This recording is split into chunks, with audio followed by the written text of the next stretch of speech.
thank you all for joining us. This is Deeper in the Garden, and it's always a little bit of a roll the dice to talk about deciduous magnolias early in the spring.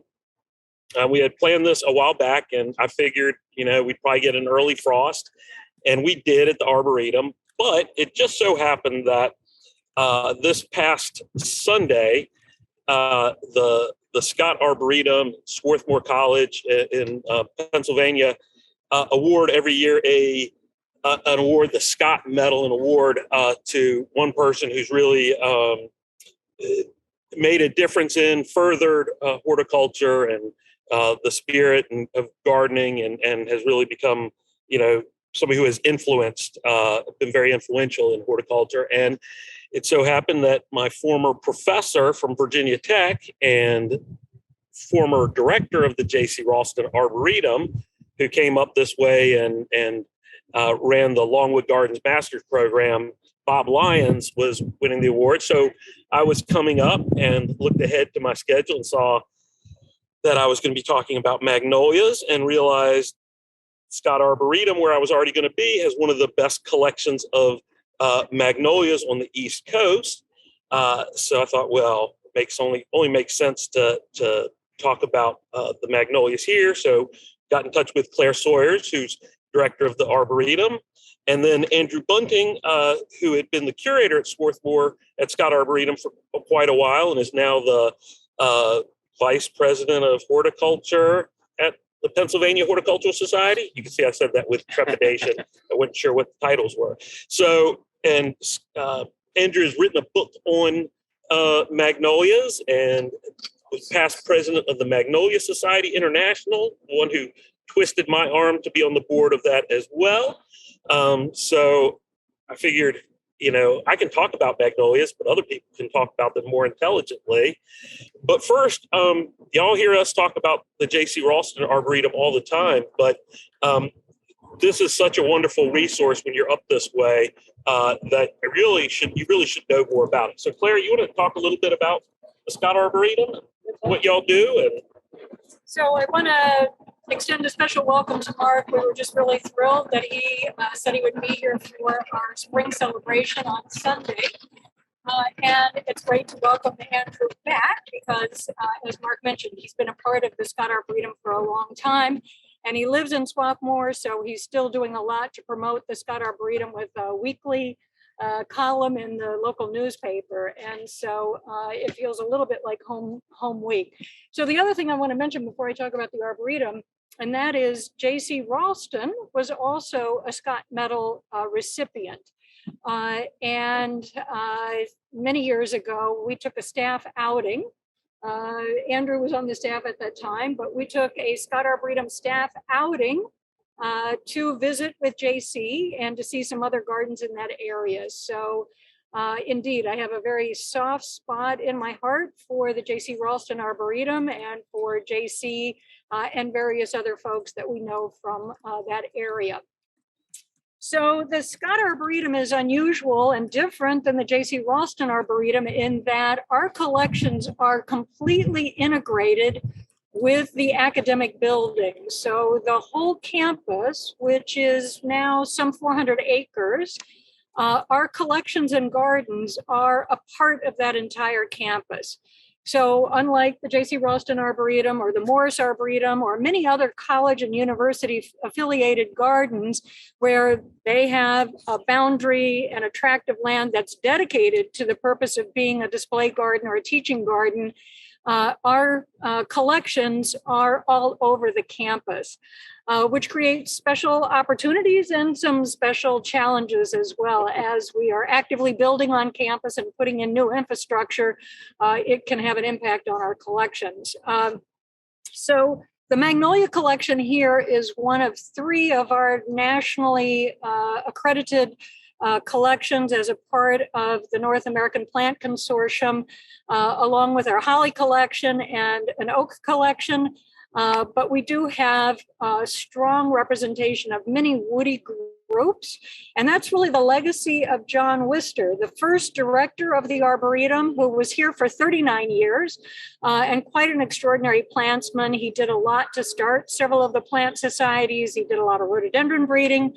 But his vision when the Arboretum was started in 1929 was to lay out collections on the campus in a way that kind of expressed the phylogenetic or the evolutionary relationship of plants. So on the southern end of the campus, down by the railroad station, we start out with a pinetum, the cone-bearing plants, that some of them go back millions of years.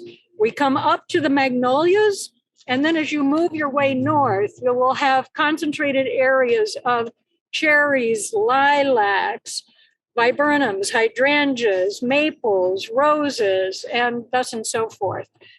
So that was the original scheme that John Wister laid out. I would say in the time that I've been here, the last 3 decades, we've had the opportunity to put plants together in ways that I think address newer homeowner interests. So things like texture. We have a nascent garden that features plant textures. We have a fragrance garden that features different herbaceous and woody plants that offer fragrance. We are actually in the teaching garden, which again is to provide a setting of all kinds of plants that are creating a residential scale garden. And behind us, I think you can see a bit of our copper domes. This is the headquarter building for the Scott Arboretum, but it started out as a professor's home, professor of astronomy. So we had 2 observatories, her personal observatory, and then she built another observatory to serve the students here on campus. So she was one of the first, if not the first, female professors of astronomy at college in the U.S. So I believe since the mid-'80s, it has been converted into institutional use, now serving the Scott Arboretum as our headquarters building. One of the fun things, and this is actually something that connects Andrew's institution and the Scott Arboretum today, if you haven't been to this area, we think of it as the hotbed of horticulture or one of the hotbeds of horticulture. Certainly your area is indeed another hotbed, but there are 30-some public gardens within 30 miles of Philadelphia that have been working together for about 30 years. And it's called the Greater Philadelphia Gardens. So we have subtitled it America's Garden Capital because of this incredible concentration of public gardens. And one of our ongoing efforts now is this garden passport. So this gives you little biographical outlines of these 30 gardens. And the idea is that you go around and visit them, and you get your passport stamped with indication that you've visited each of these gardens. This has been going on for the last few years. And at the Philadelphia Horticultural Society Flower Show last year, we were giving out awards to the first individuals who had completed their passport and visited all 30 gardens. So it really is a wonderfully rich horticultural area and wonderful collaboration between many of the gardens that are here.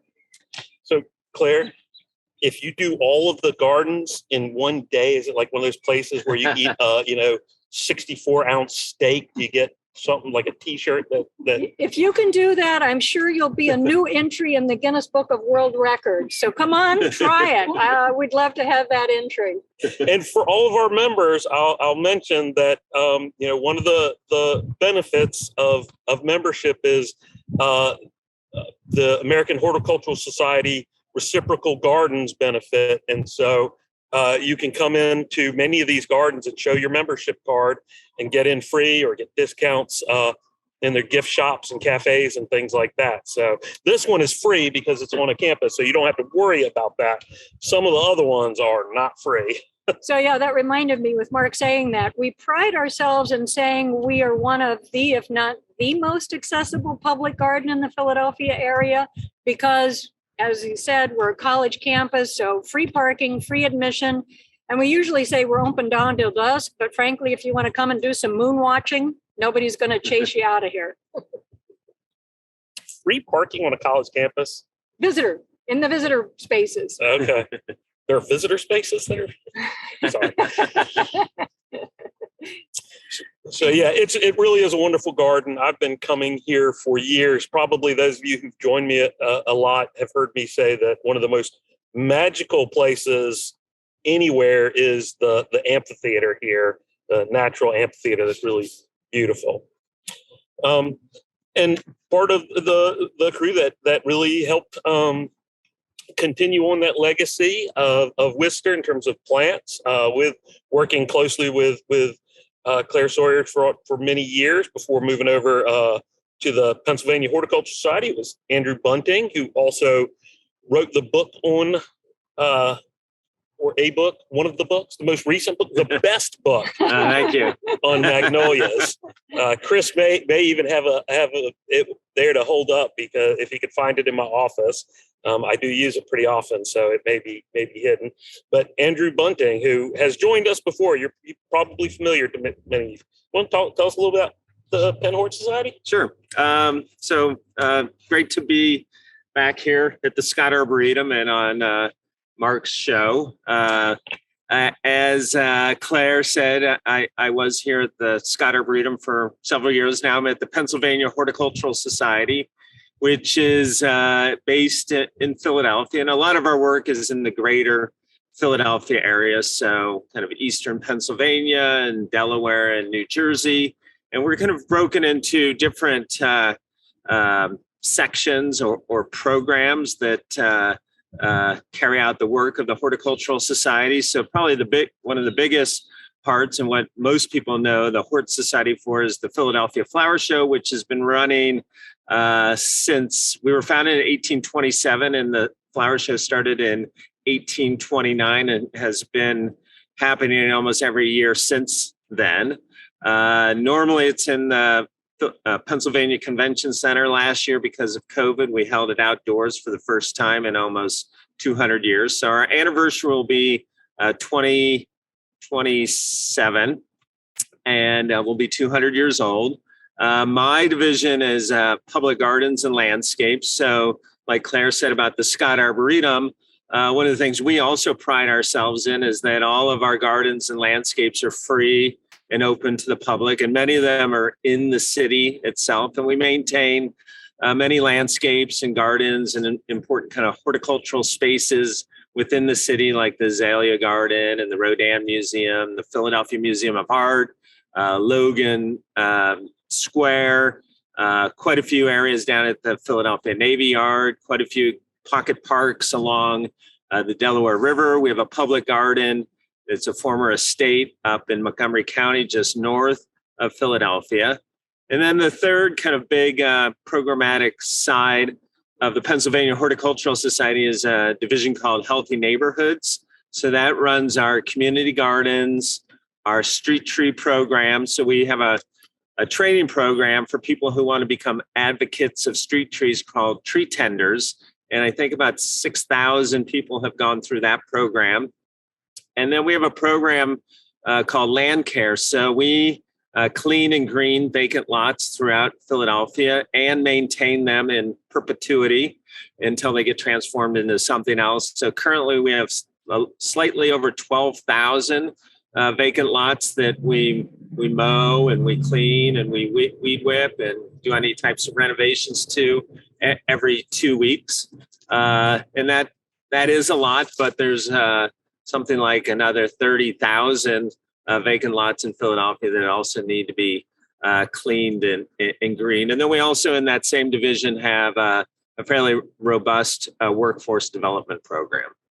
And then also kind of woven through PHS are different educational programs like these. So we do a lot in person normally, and then we've moved to a lot of virtual programming, and now we're kind of a hybrid. So we teach a lot of ornamental horticulture programs, as well as a lot of programs around vegetable gardening, and then of course our tree tender programs as well. Yeah, this is I love this because you're getting kind of a broad swath of what public horticulture is. It's I know all three of us have been doing public horticulture for many years. What we're passionate about, we're all free. That's maybe unusual but yeah, it's all about connecting people with plants, academic settings, informal settings, urban settings that really bringing the horticulture out of the garden and into people's, right in front of people is a real important piece of what we do, what we all do. So, like I said, we are going to talk about magnolias. There aren't magnolias in flower here. We went and looked. There's a few that have peeked out since Sunday afternoon, but it really not worth a tour at this point. But Claire and her team have a short video that I think Chris is going to play for us, and then we'll talk a little bit more specifically about some magnolias. So we are here in one corner of the Magnolia collection.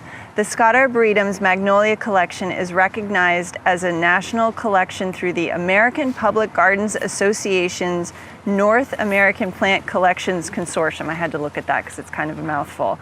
But over the last 90 plus years, the Scott Arboretum has accessioned just about 650 magnolias, and today the collection holds 134 different taxa. So we're actually behind the Worth Health Center, and this Magnolia Stellata Centennial, Star Magnolia that Becky is panning in on right now, is one of my very favorite trees at the Scott Arboretum. In fact, I would say it's within the top 5. I think for a couple reasons. One is that it's just tucked back here. You kind of forget that it's here, and then when you come upon it this time of year, it's just like, oh wow. And it smells good, and it's surrounded by the building, so you get that fragrance. It's got these beautiful strap-like tepals that have that blushy pink on the inside, and then you can see just a little bit of that fuzzy bud, and then the leaves are just starting to come out. But the other reason that this tree is very special to me is that years ago, my brother-in-law Brian and my sister Dryden, they used to live in Pennsylvania, and they used to take the train in from Philadelphia, and I'll never forget when they saw the Magnolia collection blooming in April. They're both plants people, and they're both gardeners, and they were blown away. And I remember sitting under this tree with them. And so every year when it looks like this, I take a picture and I send it to them, and I wish that they were here because they're in California now, and you just don't see magnolias like this in California. So again, this is Magnolia Stellata Centennial, definitely a favorite of mine, and I'm hoping that we don't get a freeze because this one is really at its peak right now. So we've got a bunch of star magnolias in this grouping here, and what's also looking great right now are the scilla that are blooming underneath the magnolias. So there's a few patches under this one and some nice big patches over to the left. So if you're driving along Route 320, Chester Road in Swarthmore, you can get a glimpse of these blooming magnolias with the blue scilla blooming underneath. And I will say that I think these are doing well because they're somewhat protected from high winds. That's a good thing if you're wanting to plant a magnolia like this. But I love the inside of these flowers. I can't get enough of them. Definitely one of my favorite plants. And then I'm going to walk over to another stunner over here. It's Magnolia Sprangeri variety elongata, the Spranger Magnolia. And one of the reasons I like this one so much, you've got the big blooms with the fantastic inside of the flower there. It's so cool. But you've got some buds that are still opening. You've got that fuzzy casing around the buds, so some are still opening. You've got some flowers that are not quite open yet, and then you've got these other ones that are full open. So hang on, guys. Hang on. You're going to make it. Jeff Jabko was saying that they can make it to 29 degrees, and the forecast for Thursday says down to 28. So we're hoping we just get a couple more degrees warmth to keep them going.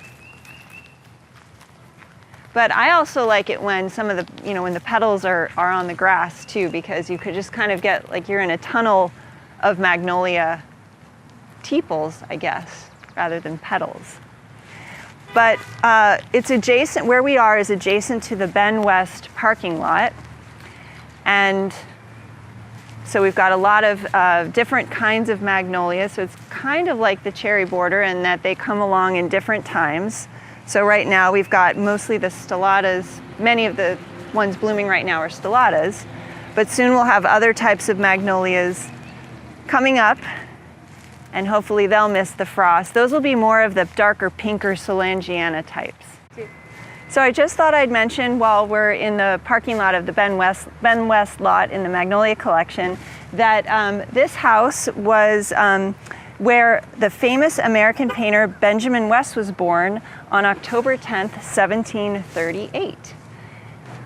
So the main star of the show on this side of the Magnolia collection is this Magnolia denudata Swarthmore Sentinel, or the Ulan Magnolia.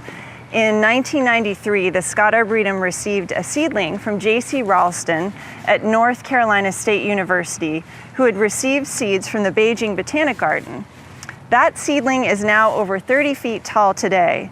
On several occasions, visiting Magnolia experts commented on how upright our particular clone was. So we decided to name this selection Swarthmore Sentinel for its fastigiate or upright habit. But I really feel like we're capturing this magnolia on just about its peak day, maybe a day or two after, because the flowers are starting to look a little like they might be finishing.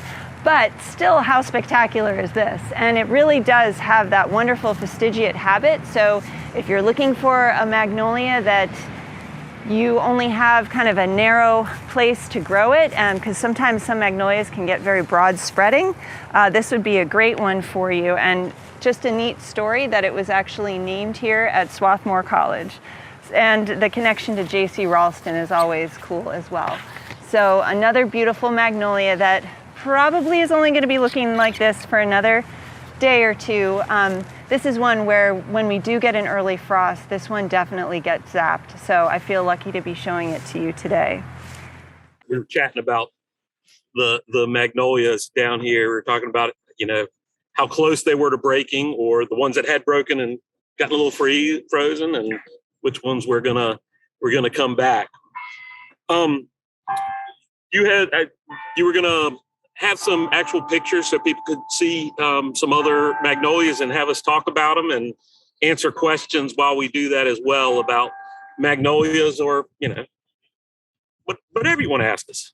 Okay, I do have some photographs for you guys. They're the ones that, of course, you asked for, Mark. Yeah, I can't remember which ones those were. So let's see how I can get you to see the photographs. I think sharing my desktop would be the best way to do that. Yeah, and you may need to tell us what's there, because we're kind of looking into the sun. Yep. So we'll get there. I'm doing dual desktops just in case anyone's wondering why it's taking me forever, because I always lose track as to where my mouse is. There we go. You're showing something. Well, it's just my desktop. So the first one I have. There's no job boards up there that you're not searching for. Is that coming through, Arlene? Yeah. The first one we have is Galaxy, and it's the full image. Oh, yeah. Get thoughts on? Yeah. So Magnolia Galaxy, that's, there's lots of great magnolias. So I could probably say every single one is great, but Galaxy is an introduction from the National Arboretum. It blooms a little later. So there's quite a few magnolias that are always, at least up here, run the chance of getting frosted. And those might be things like the Star Magnolia or Leonard Messel or Magnolia Cobus. But Galaxy is typically late enough that it doesn't get frosted. It tends to be more tree-like. It has usually a single trunk and an oval head. I've seen it actually at Ohio State University used as a street tree. It's, pinkish purple. Yeah, we've got a couple big ones. It's they get to be quite large.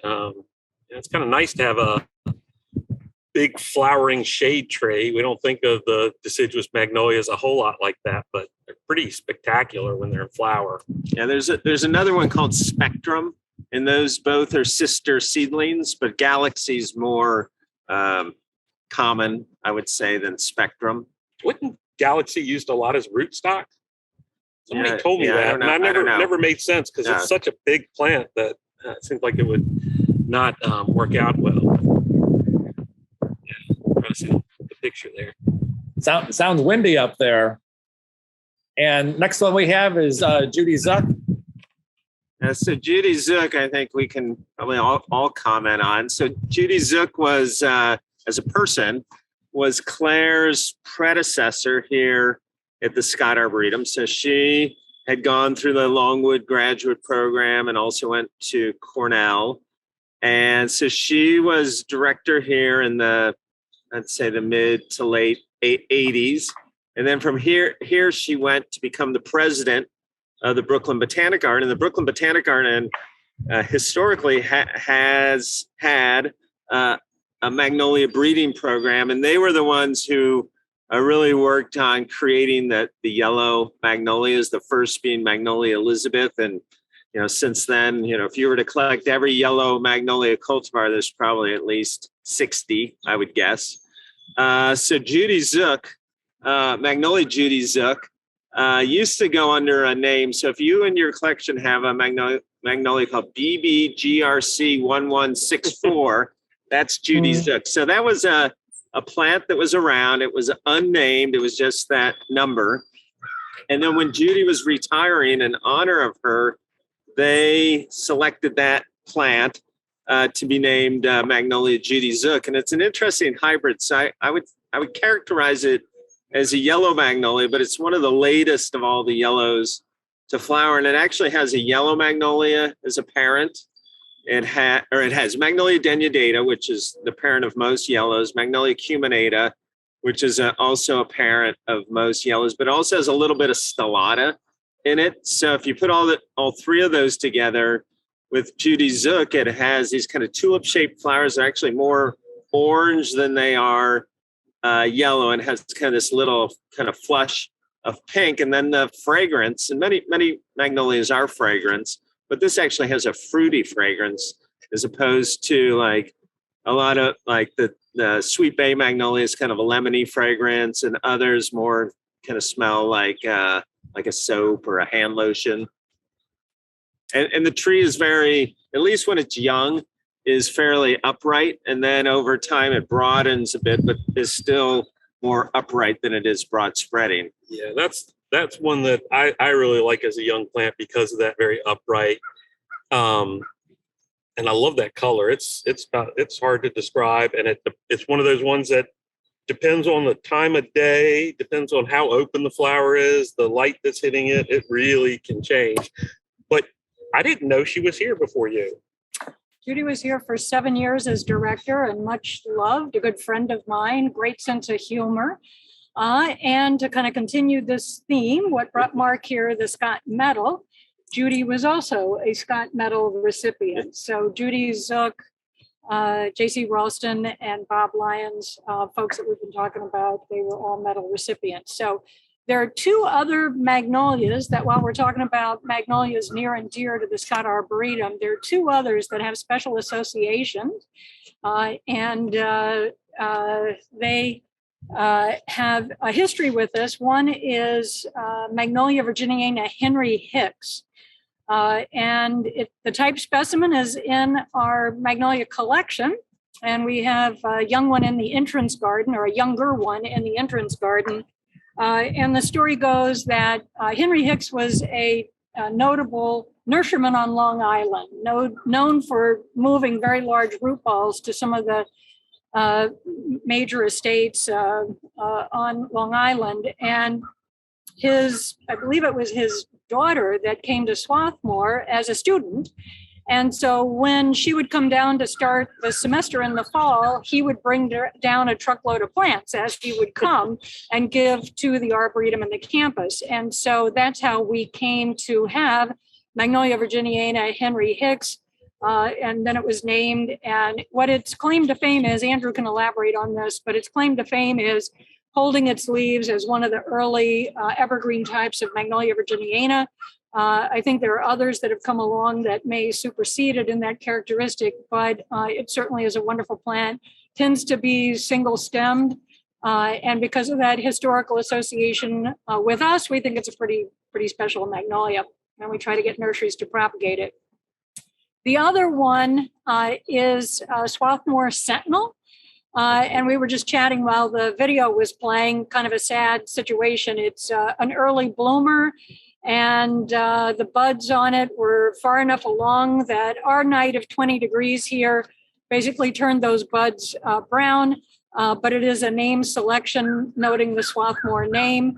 And I don't know, Andrew, if you want to add Magnolia notes to those two. Well, for Swarthmore Sentinel, that's yet another Scott Arboretum J.C. Raulston connection. So as many of you know, if you knew J.C., one of the things he was incredibly generous with plants. So, when I was here in the in the early part of my career here in the late 80s and early 90s, he would send like a little box full of either cuttings or seedlings every year. So in 1993, we got a little box, probably 8 inches by 8 inches. And in it and I showed Mark a bunch of these plants the other day, were 6 seedlings of Polyothersis sinensis. And there's one right there. And there's 2 more down by this dormitory behind us. Another one in that box was Eucaphus japonica, which is over there. That Cornus Spring Glow, we think, was in there. And then there was a seedling, one little seedling, like an inch tall, of Magnolia denudata. So we took everything he sent us on face value and figured it must all be good. So we grew that little seedling, just one seedling, and ultimately got planted out down by another dormitory. And today it's 40 feet tall, and that's the plant that we named Swarthmore Sentinel. So what I heard is that he got a seed from the Beijing Botanic Garden. That's where that came from. And over the years, we had many Magnolia groups here and Magnolia Society groups. And I remember different people saying, that's much more fastigiate than a typical Magnolia denudata, which is called the Yulan Magnolia. So, some time ago, maybe 10 or 15 years ago, we named it. So that has a strong J.C. Raulston connection.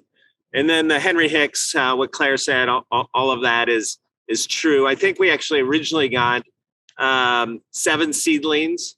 So this one that was selected, Henry Hicks, had the most evergreen quality. So up here versus say down at where you guys are in the Raleigh, Durham, Chapel Hill area, is some winters the Magnolia Virginianas or sweet bay magnolias aren't always evergreen.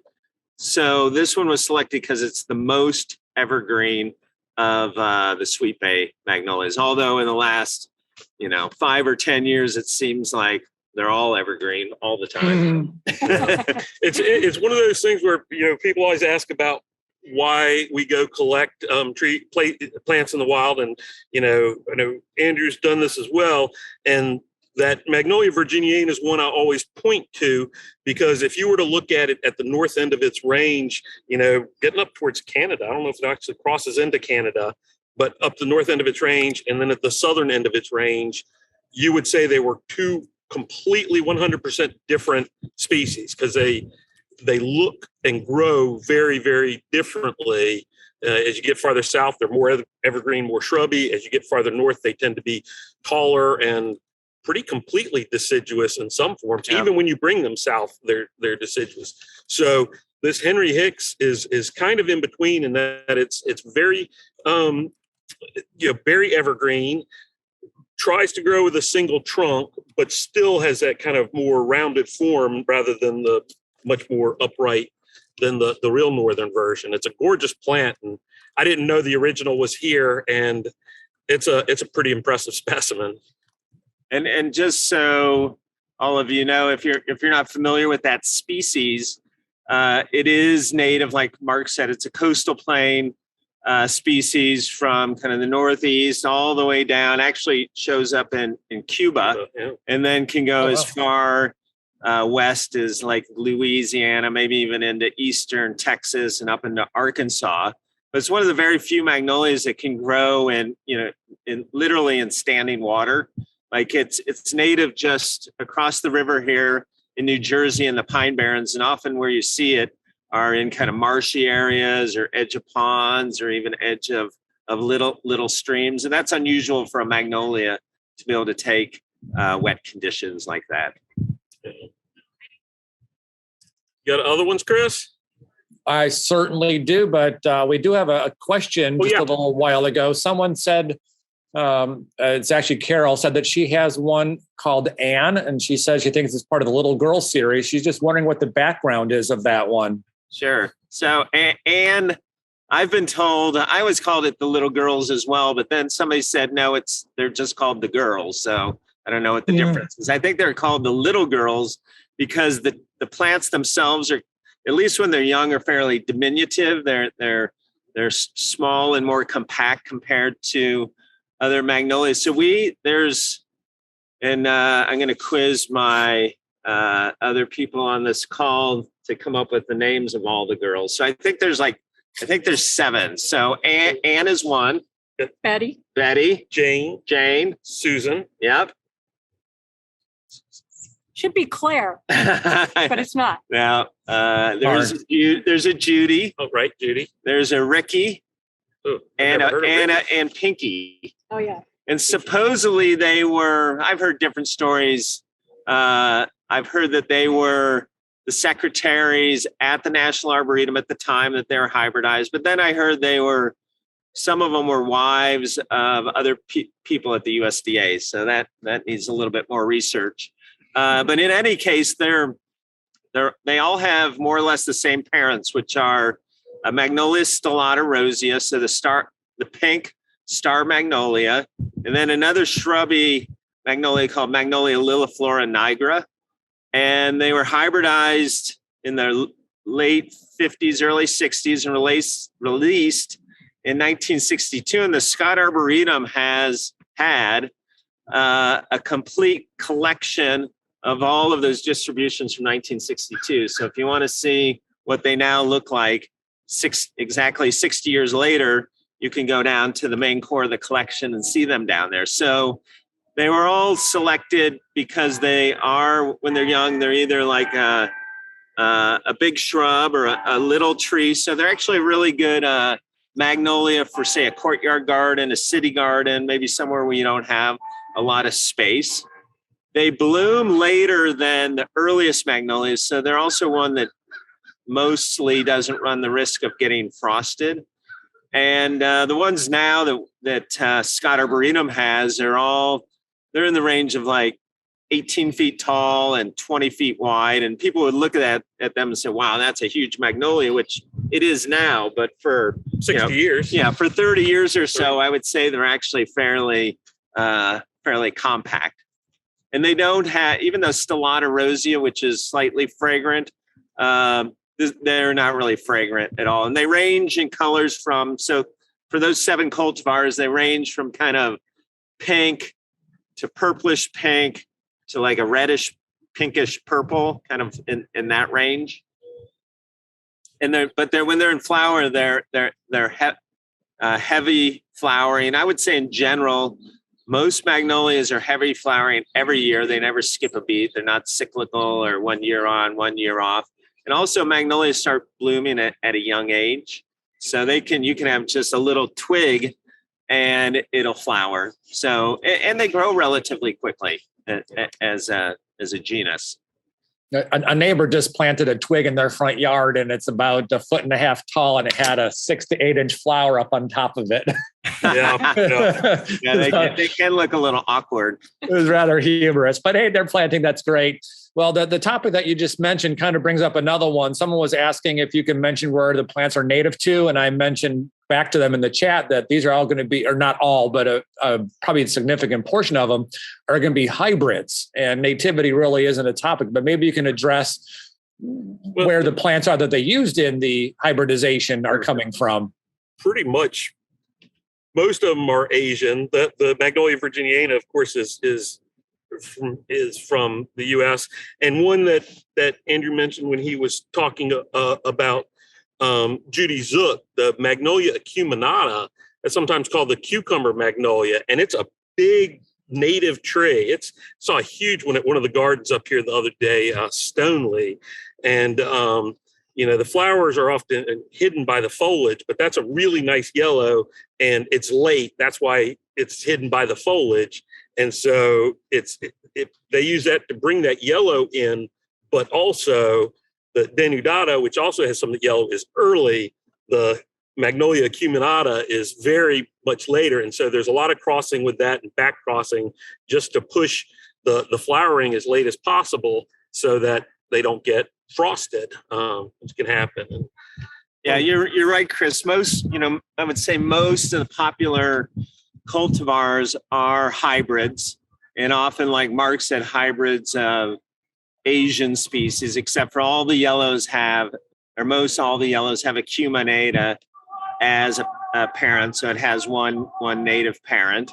There is a whole group of other native magnolias, all native to the eastern part of the United States, and many of these have very large, almost tropical-like leaves. So one is called the umbrella magnolia, Magnolia Tripetal, and those leaves can be up to 2.5 feet long. One of the I often say our favorites, like I still work here, but one of the favorites, I think, of the Scott Arboretum is Magnolia Macrophylla Ashii. So Macrophylla is a species, can get quite large, 40, 50 feet tall with, again, big leaves. But Ashii still has the big leaves, big open-faced white flowers in May with purple splotch in the center and very fragrant. But those trees only reach about 20 feet tall. And they're interestingly found in a really tight geographic range in about 6 counties in the northern panhandle of Florida. So you would think, plants from the panhandle of Florida aren't going to be hardy in Swarthmore, but they're actually, Ashii can be hardy as far north as Minnesota. It's hardy in Chicago. And it's theorized that, maybe millions of years ago, that they existed much farther north and were pushed by the glaciers into Florida. So they, have that embedded genetic hardiness. Mm-hmm. And then there's a couple others, Magnolia Fraser Eye, which has smaller leaves, but still tropical leaves. And that's found as kind of an understory tree throughout the kind of southern Appalachian Mountains. And then there's kind of a variety of that called Pyramidata. And looks like Fraser Eye, but it's only found in the coastal plain of like Alabama and Mississippi. I think it goes into Louisiana, maybe even a little bit in eastern Texas. So those are all pretty interesting. They don't really, when you look at them, they don't look like magnolias at all. They really look more like a big leafed tropical plant. So if you're looking for, as Claire mentioned, Scott Arboretum has a garden with texture in it. It's a perfect plant for bringing like bold texture into the garden. The other great native that we haven't talked about yet is Magnolia grandiflora. And the Morris Arboretum, which is another wonderful university-affiliated garden nearby, for many years, they were doing hardiness testing on Magnolia grandiflora types. And so we do have some that they shared with us. We really haven't had a true test of some of those yet, but I marvel at the little plants that we put in early on, and they're now these glorious, I know you all see wonderful examples of Magnolia grandiflora, but in some cases here, they can have some winter damage this far north. And of course, they're a favorite for winter interest with those wonderful glossy leaves. And we do a holiday sale here now. And so we try to offer, when we're pruning our hollies or pruning magnolias, those are some of the favorite leaves to make wreaths and holiday decorations out of. And it's been a long-term favorite for that kind of seasonal interest. Yeah, Southern Magnolia, which, probably everybody that lives from Washington, D.C. south, that's probably a fairly common plant in the landscape. But like Claire said, for many years, some weren't quite fully hardy here, and could get significant winter damage. But again, in the last 15 years or so, they've become more and more of a viable landscape plant. And there's probably, I would guess, 100 cultivars. One that Mark and I were talking about the other day is one called Teddy Bear, which is a relatively new cultivar, which is kind of stout and compact in its habits. Still an upright pyramidal tree, and it has a lot of Magnolia grandiflores have a kind of a brown fuzz on the underside of the leaves called indumentum, and a couple others down below that have really good indumentum are D.D. Blanchard. A really popular clone in the South is Bracken's Brown Beauty. We were looking at one in the fragrance garden the other day that I told Mark we planted when I was an intern in 1986 called Ashii, which is really upright. There's another one, Alta, that's an upright version. And then there's some fairly diminutive ones like K. Paris is a small one. Baby Grand is a small one. Teddy Bear is relatively small. And then one of the most popular of all the cultivars is one called Little Gem, which Paul Meyer the other night was telling me that that's often planted in the tropics because That was me. Oh, that was you. That was Too many you. conversations. All right. I knew it was maybe you were there. Anyway, That might have been, it might have been the same conversation. So Mark told me the other night that Little Gem is planted in the tropics because it blooms continuously 12 months out of the year. But for us, Little Gem is the least hardy of the southern magnolias. And despite the name, not little. Has littler leaves, but not a little plant. It gets big. Right. If you want to see a really nice horsey, the one that Andrew said he planted as an intern, there's one kind of in the at the very end of the mixed border, almost near the fence. I think it's beautiful. It's one of the taller growing ones, and it stays narrow, has beautiful foliage. It's a really exceptional plant, I think. Also, Great, Southern Magnolia, I think, is probably the most ubiquitous magnolia probably in the world. I've seen it in more places around the world than any other magnolia. I think because it's so drought tolerant, and I think it's probably very urban tolerant as well. I've seen it as a street tree in like Bogota, Colombia. I was in South Africa this past fall, and the only magnolia I think I saw in the entire country was Magnolia grandiflora. All over China, Eastern China. I saw one in Phoenix, and that's not exactly a place I think of magnolias. You can often see ugly ones in England right up against the houses because they don't get enough heat there for them to grow well. It's one of those plants that when it's pretty, it's pretty. God, when it's ugly, it's a terrible plant. And really, just so everybody knows, it's probably the hardest plant to garden underneath. Yes, because it creates incredible dry shade, and it's always shedding those leathery leaves, which don't really decompose very quickly at all. What he means by that is never, ever, ever limb up your Southern Magnolia. Just let it go solid to the ground and let the leaves fall and forget about them. That's always a good piece of advice. The next plant I have photographs of is Leonard Messel, and I'll go ahead and start getting those shared. And so Leonard Messel is probably one of the most common of all the magnolias, and it's common for good reason. It's early, but it has a floriferous kind of star-like magnolia flowers, kind of like the Star Magnolia. And they're on the underside, they're kind of a deeper pink, and on the top side, they're kind of a lighter pink. And it gets into a small tree of about 15 feet tall and 15 feet wide, kind of a nice rounded habit. And if you go to almost any garden center, they probably sell Leonard Messel. I always get Leonard Messel and Merrill confused. I think I was taught Merrill as Leonard Messel. I think as a student I was taught it wrong, and I've never been able to keep them straight. Yeah, Merrill's white. Yeah, Merrill we have in the white garden. It is as far as we can tell in our records, the oldest magnolia planted at the Arboretum, the first magnolia. And it is gorgeous. Alrighty. And the next one we have is trade name is Black Tulip. Yeah, Black Tulip came from a breeding program in New Zealand. So there's probably 3 breeders in New Zealand that have done a lot of work over the year. And one is Mark and Abby Jury. And they often use species or cultivars like Cambellii, which really isn't that viable in most parts of the United States. But Black Tulip's a hybrid of 2 of their cultivars, and its claim to fame is that it's smaller. It only gets about 12 feet tall, still kind of an upright little tree, and then it has almost black purple flowers. So there are a few other cultivars with kind of those really deep flowers, but this is one of the better ones if you can find it.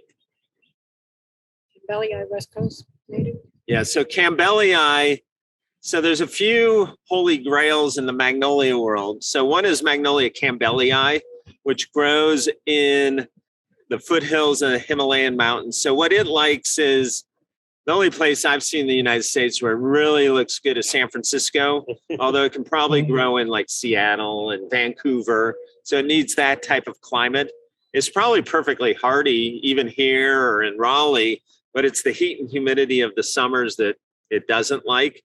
But there is a plant that is here on the campus called Star Wars. And one of the parents of Star Wars is Cambellii, and it is one of the biggest flowered magnolias. So that one comes pretty close. There's another one called Daybreak, which is a real big open-faced flower. And that was hybridized by Augie Kerr, who did his work in the Asheville area. So those are 2 that if you want to get close to Cambellii. Otherwise, go visit San Francisco Botanic Gardens or England. Or England, yeah.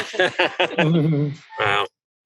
And you want to see magnolias? Try going down to Cairhays in Cornwall or Bodnant in Wales. Well, you can go all over the place, but there's some, ancient things. I don't think of some of these magnolias, the saucer magnolia, Soulangiana, as being a big plant. And there's some that the 3 of us here probably couldn't put our arms around the trunks of them.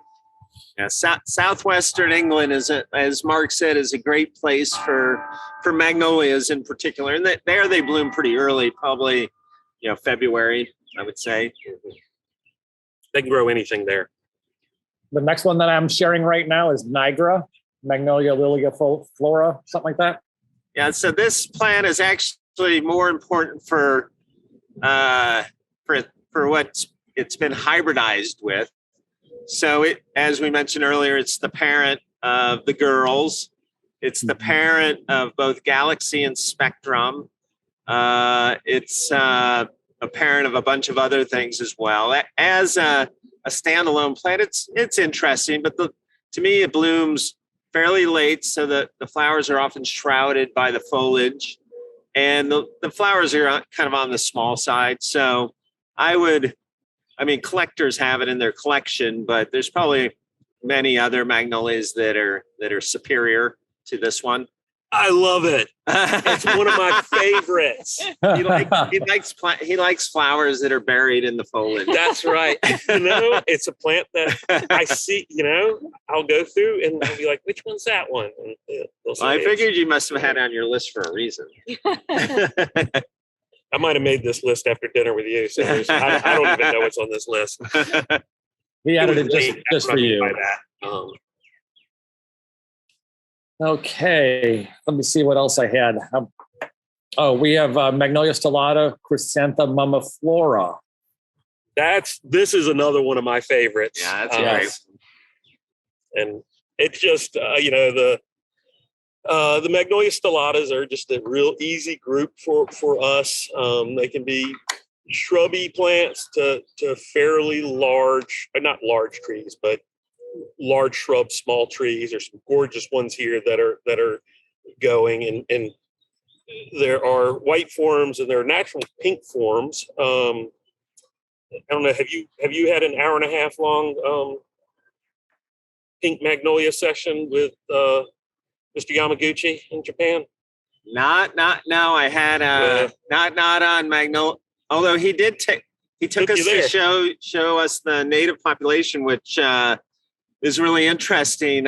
So Magnolia Stellata, the ones he showed us in Japan, are actually in standing water. Yeah. Like I didn't know Stellata could take wet conditions. I've never tried it in wet conditions, but that was eye-opening. That hour and a half session I had with him was Disanthus. Oh, I don't know that. But this Chrysanthemum flora, I tend to like the white ones like Centennial and Royal Star, and not so much the pink ones. But Chrysanthemum flora is as doubled as you could, just about any other, and the petals are laid out so neatly. From a distance, it just looks really full when it's in flower, and up close, I think they're some of the most exquisite flowers around, personally. Yeah, supposedly each flower has like 60 to 70 tepals, so they're really, really packed in. Another thing about Stellata is, again, if you went to a garden center, they probably would have a Star Magnolia for sale. And it's one of the hardiest of all the magnolias. So the current president of the Magnolia Society is Todd West, and he's a professor at North Dakota State University in Bismarck, North Dakota. And we'll be on these board meeting calls, and it'll be like 35 below zero in Bismarck. And I know one of the few species that's actually hardy there is the Star Magnolia. Yeah. Wow, that's very cold. If I can add, I believe, and I don't know 100%, but I think this is the only magnolia that still has some color on it here at the Arboretum after our low of about 21, 22 on Sunday. Is that the Chrysanthemum flora? Yeah, okay. The one I'm talking about. Interesting. Yep. All the rest of them were very brown. I didn't walk all the grounds, but even I walked through the Magnolia collection and it was just 100% brown other than that one. So that was the end of the photographs that I pulled. We can always pull dynamically from our collection in the presentation if you have something else you wanted to add. Just a funny story about dignitaries coming to photograph our magnolias. We struck out on this visit, and Andrew may be able to remember the year of this, but we hosted the International Magnolia Society for their annual meeting. And they came to Swarthmore in April, and we had a snowstorm. So we had cherries. Yeah, he was there. Yeah, we had cherries in bloom. And actually, there were members that came from South America and Europe, and they had never seen snow before. So much to our relief, they weren't totally devastated that they didn't get to see magnolias, and instead they got to photograph snow in spring. So as I say, we tend to have some bad luck with these prearranged come to photograph and broadcast about our magnolias. It was cold, especially if you didn't really pack for it. But one of the nice things about visiting gardens here, even when the magnolias are not a whole lot to look at, is the gardens here in the area are built for winter as well as spring and summer and fall, and so you get a lot of great foliage. So a lot of these early bulbs don't mind that cold so much, and bark becomes all these things with great bark. People don't care about that in the South, but up here you start getting snow on them, and it really highlights the look. And they do a really wonderful job here at the Scott Arboretum and the college, the Swarthmore, to really have beautiful grounds. They've done a great job protecting these massive old trees and not plopping a building on top of every one of them, and then really putting interesting plants around. It's not a lot of universities have really kind of made the same kind of level of commitment to as they have here. It's pretty spectacular, and they get left off the list a lot of times from when people come visit.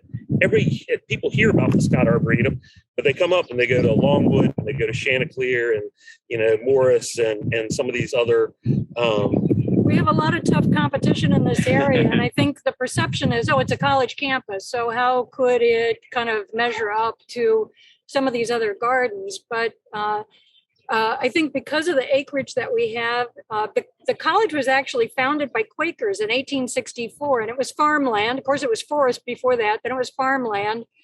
So there were very few trees on the campus proper that have survived from the forested period before that. But because a lot of building has been going on and will continue to go on, we recently initiated in the last year and a half, initiated a program to try to objectively rank our collection of trees and identify what we're calling heritage trees. So we're measuring them, we're taking a condition report on them, we're documenting the cultural heritage of them. Do they have symbolic meaning to us? Like a named cultivar that's important to us. And then we're assigning points to those. And the idea is to identify the most precious plants, the most precious trees in our collection in a quick way. So we can say to the facility staff, to the administrators, this is really an irreplaceable tree. You're not going to be able to recreate this in any short order. So we have about 4,000 trees in our collection. We have less than 1,000 yet to evaluate. And we have 135 Masomenas that have now been declared heritage trees. And we're putting icons on those labels. So it's a quick visual reference for folks to see that. So we have a handful of state champions. We have a few, just off to our left here is a couple of wonderful large American elms that have survived. And so those really feel to me like the most precious core of our collections. And so we're trying to raise the awareness because, as I say, we're completely integrated. And the college has launched into, it'll be about a 10-year effort to convert to a hot water system, replacing an antiquated steam system for all of our buildings. So that means we're going to have a lot of trenching and a lot of digging to replace those lines. And so this is a precursor to help us try to manage building while preserving a collection on college campus. Yeah, we're going through the same thing. It's just they ignore our heritage trees. And Chris, are there questions? And while you're looking for the questions, one thing that Claire said, and to encourage visiting, is this is an exceptionally well labeled collection. So it's not like walking through a college campus and seeing cool things and not knowing what they are. It's not a label on every single thing, but there is a label on most anything that you'll want to know exactly what it is. So Andrew made a lot of those labels, and now Mary Tipping is our plant recorder and curator. So we basically have a full-time individual devoted to managing the collection and the information of the collection. And of course, you can access our full plant collection from our website now with a program called Arboretum Navigator. We're just in the process of upgrading that to make it more friendly with mobile devices and all of so you can type in, I want to see Magnolia Henry Hicks and see the locations for that. So actually you can do a lot of self-directing to have access to our collections and to find out where they are. The other thing that I would just mention is that from our website, we have a number of our printed brochures that are also available in a PDF form. So you can take a look. This is the example of our Magnolia collection brochure. But because we don't have an admission gate, folks can wander onto the campus Arboretum from any number of entry points. So we have really decentralized interpretation. So we have a number of signs that are in special gardens or special collections with brochure boxes where you can pick up information on that particular area. Chris, are there any more questions? Yeah, we got a great one right here. It's a culture one. Willis is wondering how to possibly encourage his magnolia to flower more. He has one butterfly, and out of 7 years, it's flowered one time for him, and now it hasn't flowered for 3 years. Can you guess what's possibly happening? What he might be able to improve it? He's not mentioned where it is. First thing that came to my mind is too much shade. Yeah. Give it more light. I can't imagine that there's anything else I can think of that would really be an issue would probably have killed the tree after 7 years. Yeah, I would agree. More light. That's exactly what I was thinking. So I'm going to just go through here and just see what else we have. So we did have someone earlier just mentioned something about deer, and I commented that deer don't seem to really eat magnolias, never touched mine, but I guess part of their problem is having the deers rub against the stems. So that I've heard them get them pretty good. Interesting thing. 2 other people have told me the same thing. Judy Zuck is irresistible for deer rub. Irresistible. Wow. I have grown 3 different ones in my private garden. Every one has died because of deer rub. Gary Knox, who was doing a lot of work with magnolias down in North Florida, he was giving a talk on the yellow magnolias, and I didn't even ask him. He said, one problem we've had with Judy Zuck is deer rub, and somebody else told me the same thing. Wow. I do also want to say to the person that we dismissed with saying not enough light for his Elizabeth, Andrew and Claire were kind of saying quietly to each other that, possibility of too much nitrogen if it's kind of out in a lawn area and the person is really fertilizing their lawns heavily, too much nitrogen could cause excess, vegetative growth and at the expense of flowers. And if that's the problem, stop fertilizing like that, because all that nitrogen is moving out into streams and stormwater drains and causing lots of problems as non-point source pollution. So if that's your problem, don't do that anymore. Definitely so. I didn't even think about that one myself, but that certainly can be a problem next to a lawn. Well, it just gave me an excuse to get on a soapbox about something I have issues with. Yeah. So Willis did say no fertilization going on in the area. And he says Jane is nearby butterfly and it's flowered wonderfully, same light conditions. I think Jane, I've seen that under high deciduous shade flowering really well. But, I think Denudata really wants sunlight to flower well. And, those yellows that have Denudata in there, I think they really do better with more light. Stellata will take more shade than some of the other ones. So.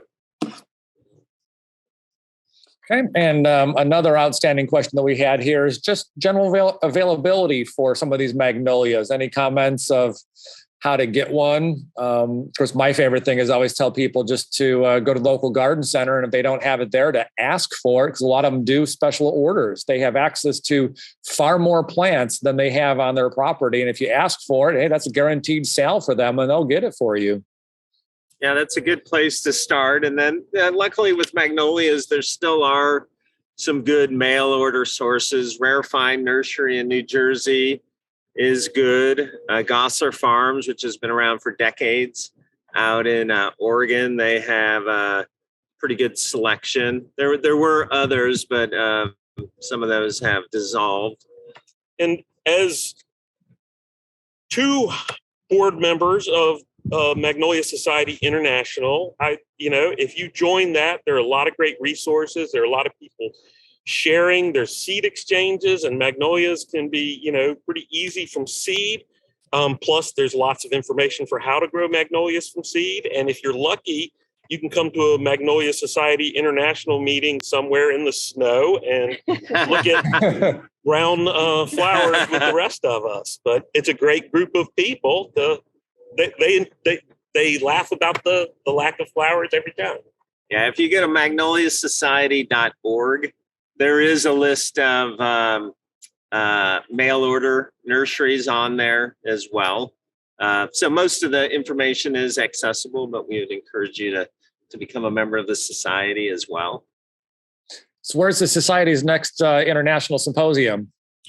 It was going to be Germany, but it got canceled this year. I think it's now going to be postponed for 2023 in Germany. I know that there's one in the not so distant future to Colombia, and people might say, why Colombia? But there's actually 42 species of magnolias that are only found in Colombia.